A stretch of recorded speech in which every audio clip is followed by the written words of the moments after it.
Student, this is Pankaj Dhiman, faculty member of SBS Law College, Shri Ganganagar. We are studying Code of Criminal Procedure 1973, and next question is what is charge? Charge क्या होते हैं और charge से related different provision कहाँ क्या है और civil charge जो है कैसे उनका जो ट्रायल है वो टुगेदर चलाया जा सकता है, यही आपके पास यहाँ पे क्वेश्चन है. What do you understand by the term charge?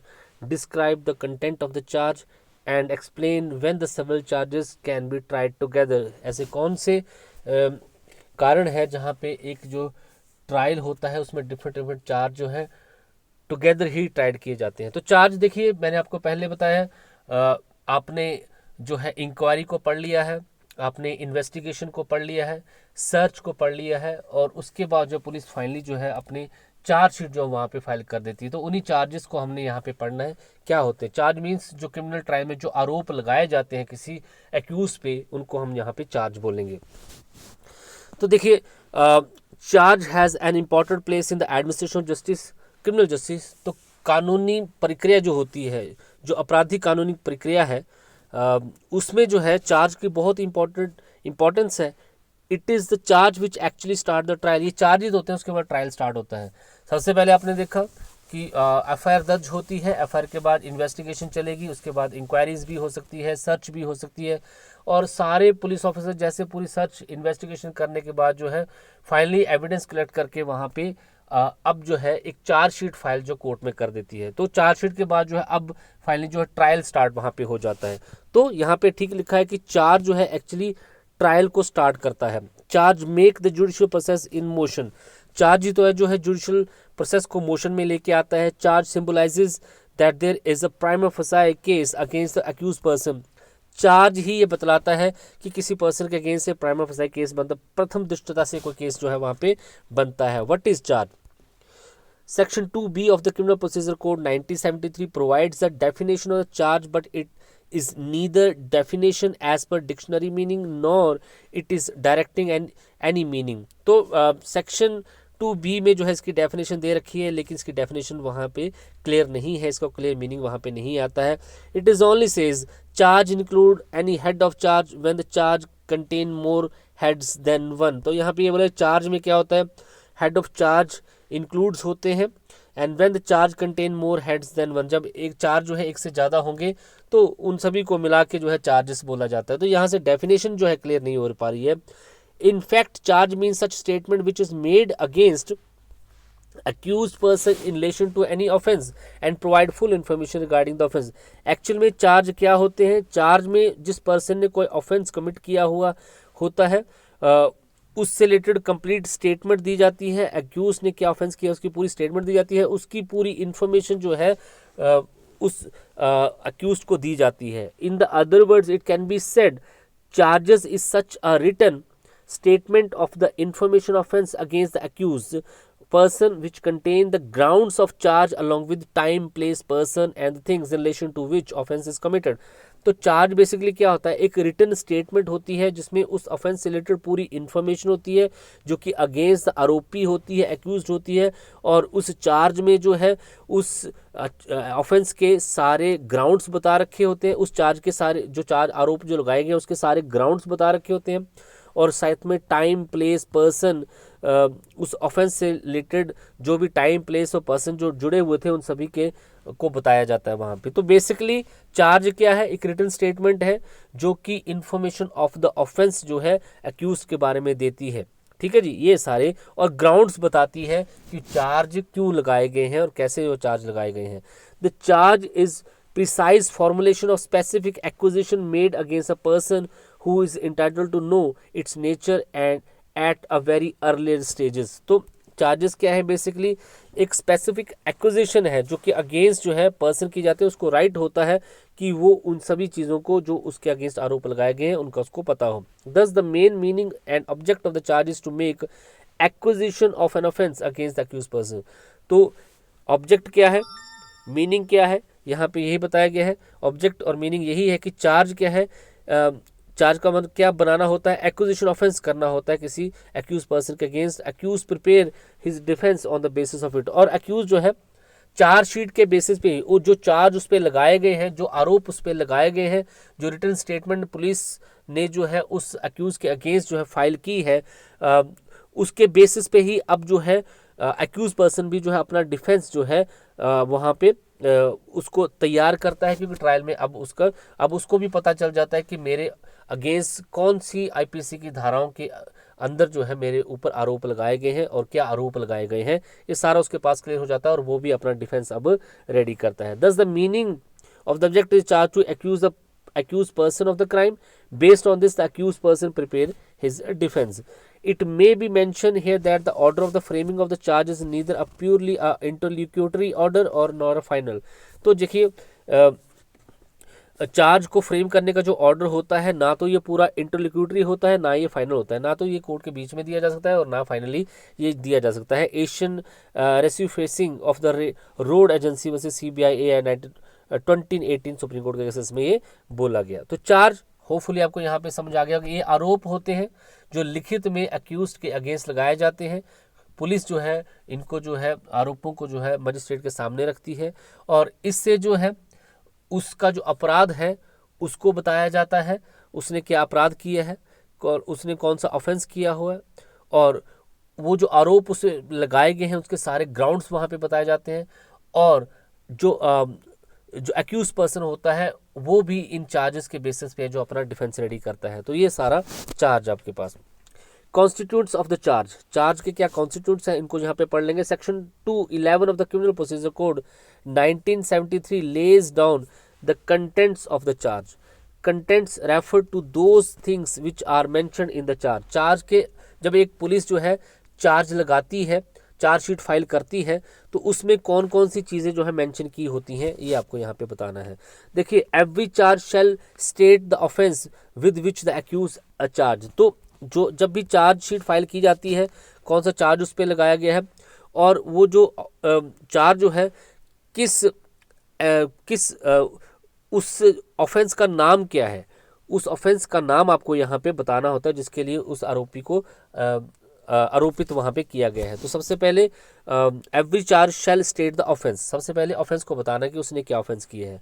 If the law which creates the offence gives it any specific name, अगर लॉ के अंदर उस ऑफेंस को स्पेसिफिक नेम दे रखा है, the offence must be describe in the charge, तो उस offence को जो है उस चार्ज में डिफाइन करना जरूरी है। जैसे उसने कोई थेफ्ट किया है, रॉबरी किया है, डैकोइटी किया है, मर्डर किया है, तो आईपीसी में इन सभी को जो है बता रखा है ये क्या होते हैं। इनमें से कोई ऑफेंस किया है तो उस ऑफेंस का नाम जहाँ पे मेंशन करना जो है जरूरी हो जाता है। If the law does not give any specific name, अगर किसी ऑफेंस को कोई स्पेसिफिक नेम नहीं दे रखा है, so much F the definition of the offences must be stated, तो उस ऑफेंस की डेफिनेशन जो है वहाँ पे देना जरूरी हो जाता है। As to give the accuse notice to the matter with which he charge, ताकि उस ऑफेंडर को ये पता चल सके, अक्यूज को पता चल सके कि उसने कौन सा क्राइम किया। तो उस ऑफेंस की डेफिनेशन वहाँ पे देना जरूरी हो जाता है जब उसका कोई स्पेसिफिक नाम वहाँ पे ना हो। The law and the section of the law against which the offence is said to have been committed shall be mentioned in the charge। तो जो चार्ज उस पर लगाए गए हैं, वो जो ऑफेंस उसने की है उनके अगर आईपीसी में सेक्शन में है तो उन सेक्शन को भी वहाँ पे बताना जो है जरूरी हो जाता है। The fact that the charge is made is equivalent to the statement the every legal condition required by the law to constitute the offence charge was fulfilled in the particular cases।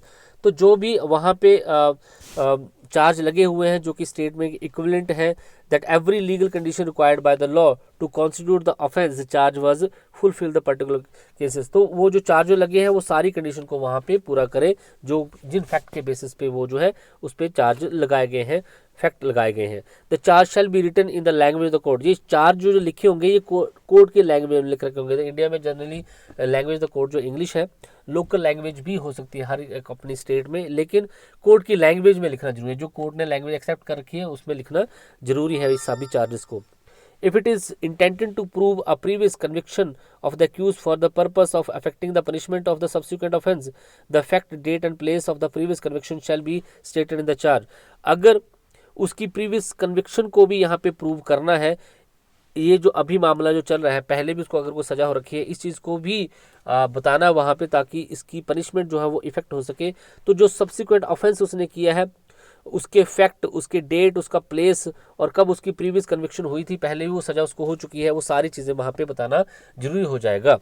ये भी जो है charge में लिखना होना चाहिए। तो इस तरीके से जो है चार्जशीट फाइल की जाती है। चार्ज में लिखा होता है दैट यू, उस पर्सन का नाम, ऑन कौन सी डेट थी, अबाउट जो टाइम था, इतने बजे था, ये सारी चीज़ें वहाँ पे लिखी जाती हैं। कौन सा ऑफेंस किया है ये सारी चीज़ें यहाँ पे लिख रखती हैं। Chittaranjan Das versus State of Kerala A 1963 Supreme court का केस है। Supreme Court decided that the charge should neither contain unnecessary fact nor court should look into small technical points. तो चार्ज जो है जो वो लगाए जाते हैं तो उसमें कोई अननेसेसरी फैक्ट उसमें ऐड नहीं किए जाते और ना ही कोर्ट जो है उसके कोई टेक्निकल पॉइंट्स यहाँ पे देखती है। बस जरूरी बात क्या है कि ग्राउंड ऑफ चार्ज क्या है, कौन सा ऑफेंस है, उस ऑफेंस का कौन सा सेक्शन है, ये सारी चीज़ है, कौन सा टाइम था, किस सेक्शन के अंडर किया गया, ये इंपॉर्टेंट चीज़ें वहाँ पे बताना जरूरी हो जाता है।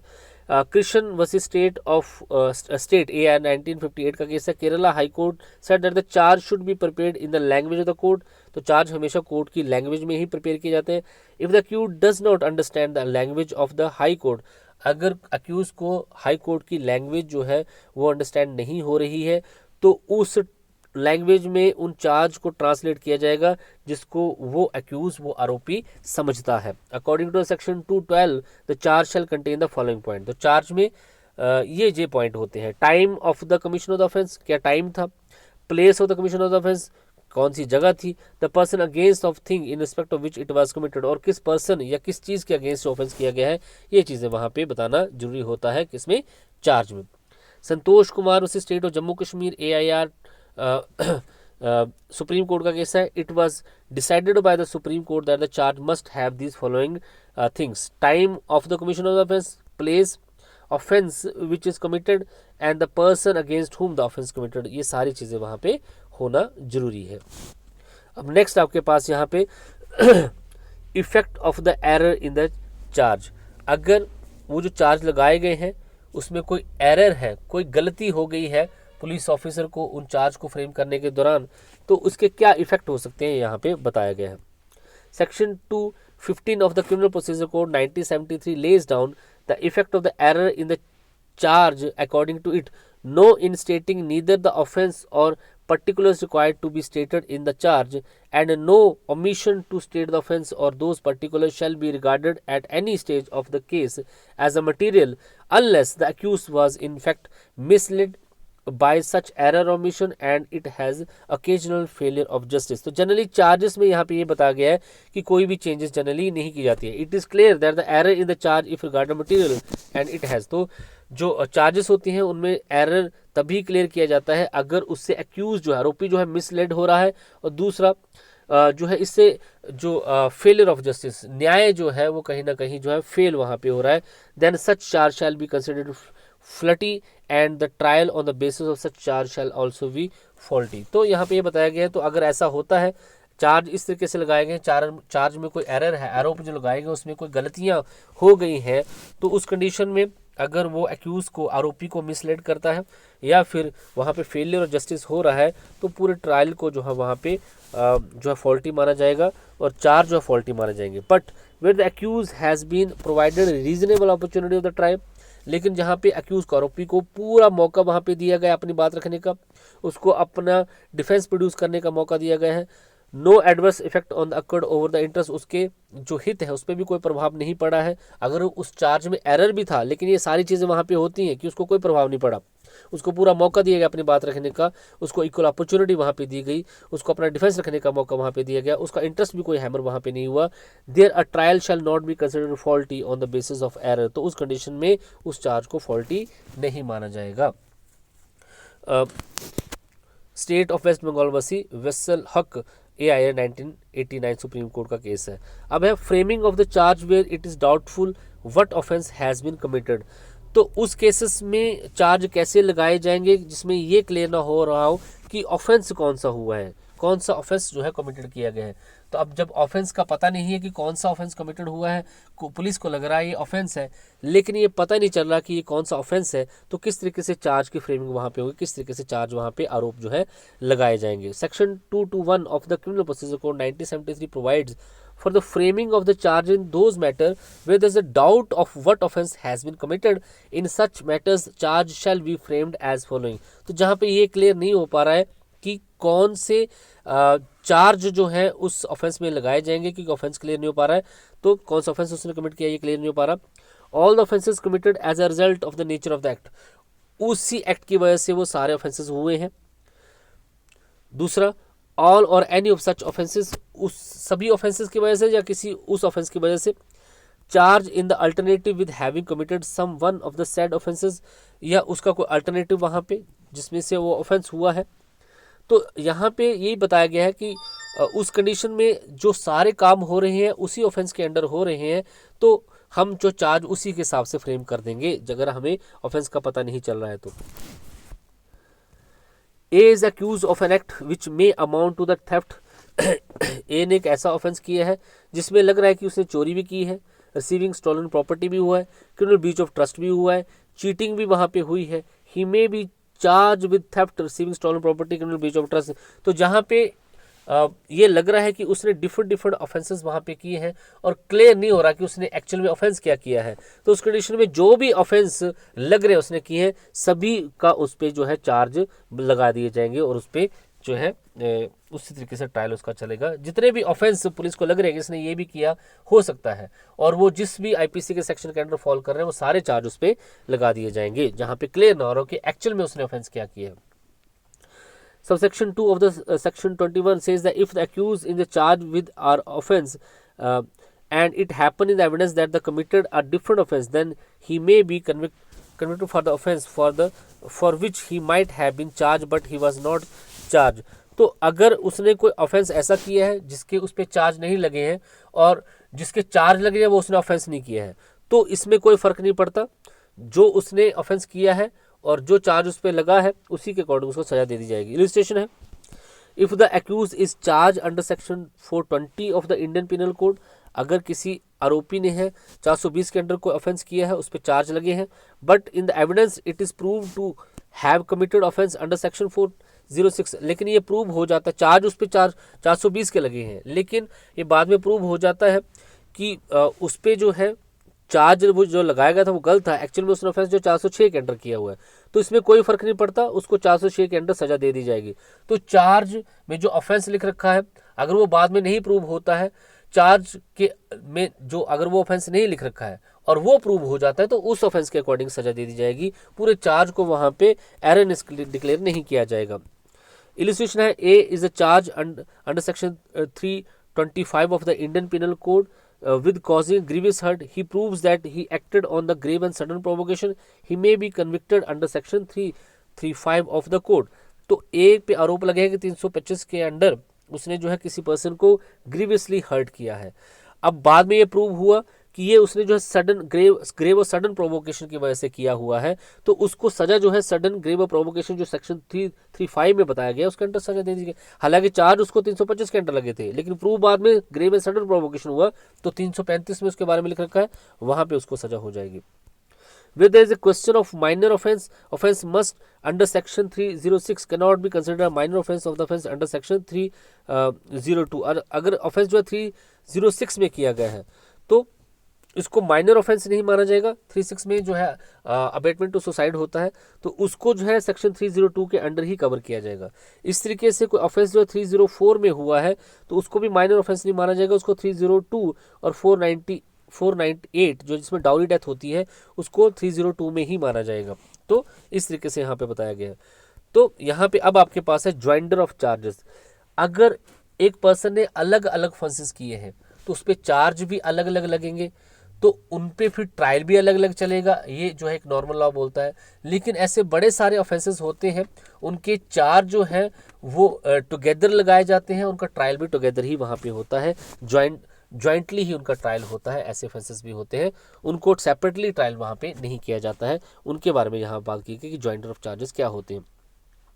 It is an important topic that when several offences can be tried together because section 218 of the criminal procedure code that for every district offence of which any person is accused there shall be separate charge and every such charge shall be tried separately। तो section 218 में तो clear आपने पढ़ा कि अगर किसी person ने बड़े सारे ऑफेंसेस किए हैं और उस पर बड़े सारे चार्ज लगे हैं, तो हर एक चार्ज जो है सेपरेटली वहाँ पे लगाया जाएगा और हर एक चार्ज को सेपरेटली ट्राइड भी वहाँ पे किया जाएगा। In other word it can be said that if the accuse is charge of committing several offenses then every such offense shall be separately tried। अगर एक पर्सन ने बहुत सारे ऑफेंसेस वहाँ पे किए तो हर एक ऑफेंस को सेपरेटली ट्रायल किया जाएगा, उनको टुगेदर जो है इकट्ठे जो है ट्रायल नहीं किया जाएगा। लेकिन ये एक जो है एब्सोल्यूट रूल नहीं है, इसके एक्सेप्शन जहाँ पे हैं, जहाँ पे ज्वाइंडर ऑफ द चार्जेस हो जाता है।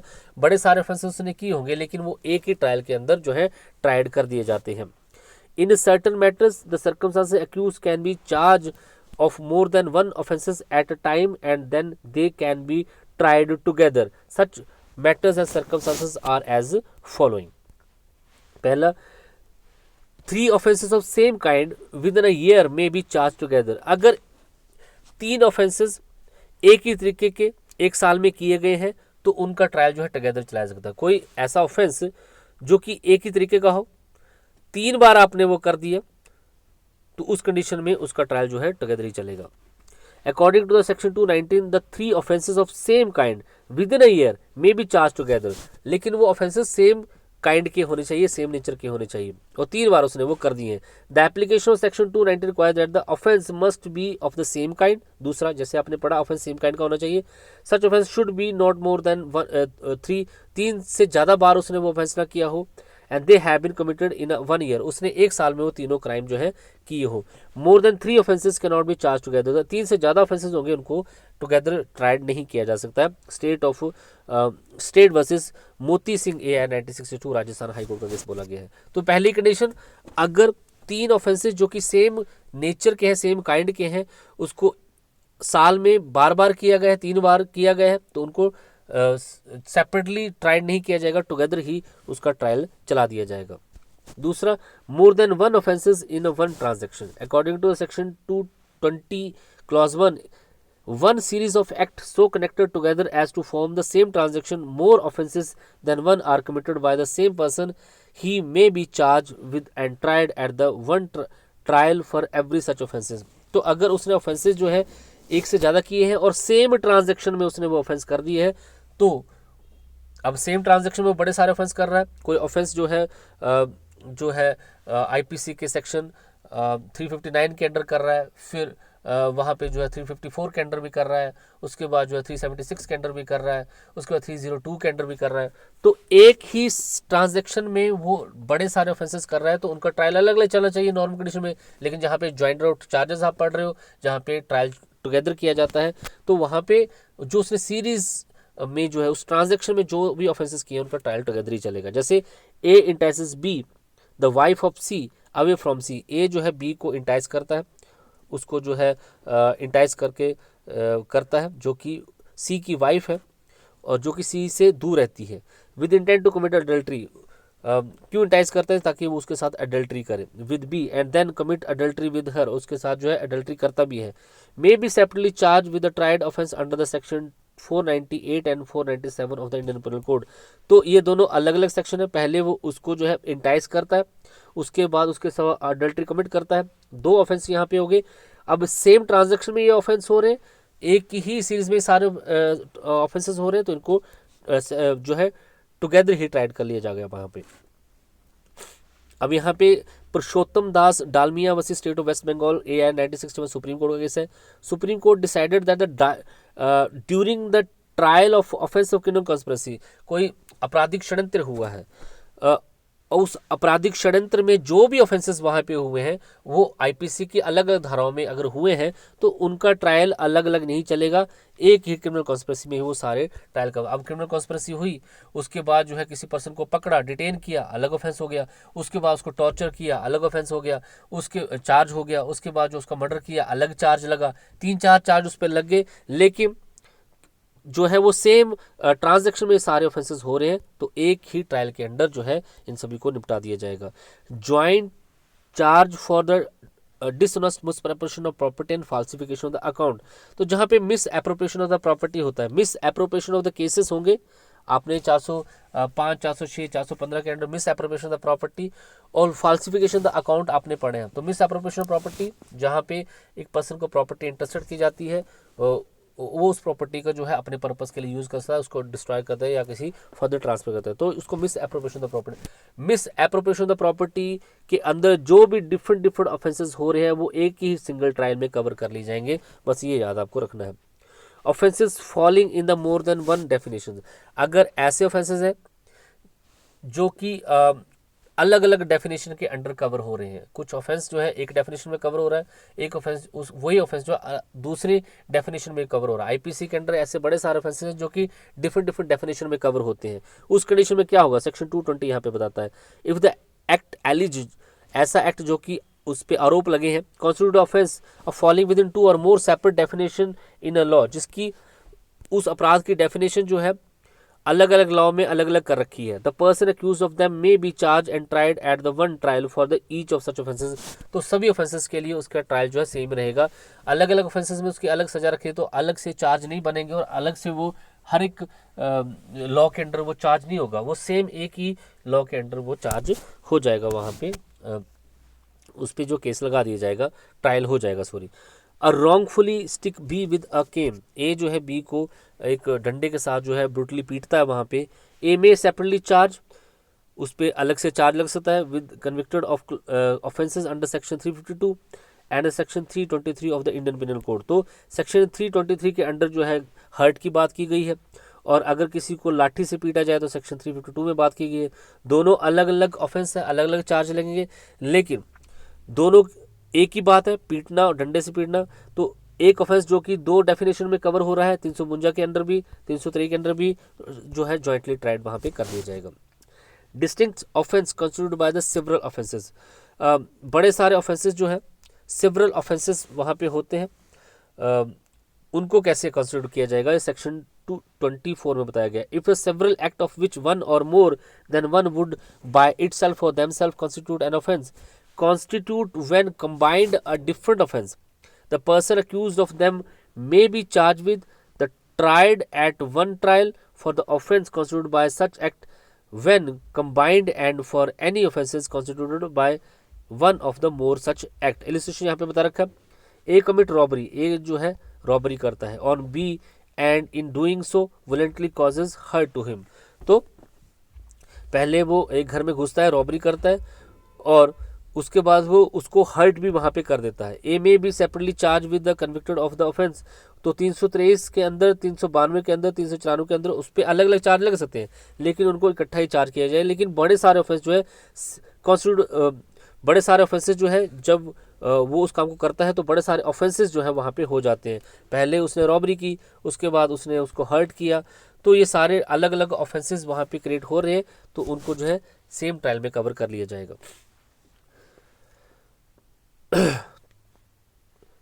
तो ये है आपके पास क्वेश्चन जहाँ पे आपने चार्जेस को पढ़ा और चार्ज का कंटेंट क्या होता है और कब जो है किसी ट्रायल को टुगेदर जो है ज्वाइंडर ऑफ द चार्ज उसको कर लिया जाता है, ज्वाइंटली उसको जो है ट्राइड वहाँ पे कर लिया जाता है। Thank you so much.